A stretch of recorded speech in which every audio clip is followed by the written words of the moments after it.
தொலைகிறதே. வாழ்க்கையின் வேர்களோ மிக ரகசியமானது. ரகசியம் காண்பதே நம் அவசியமானது. தேடல் உள்ள உயிர்களுக்கே தினமும் பசி இருக்கும். தேடல் என்பது உள்ளவரை வாழ்வில் ருசி இருக்கும். பாடல் போல தேடல் கூட ஒரு சுகமே. இசை பாடி வரும் இளம் காற்றுக்கு உருவமில்லை.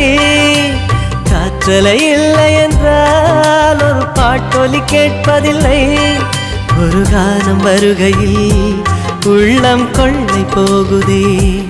ஆனால் காற்றின் முகவரி கண்கள் அறிவதில்லையே. இந்த வாழ்க்கையே ஒரு தேடல் தான். அதை தேடி தேடி தேடும் மனது தொலைகிறதே.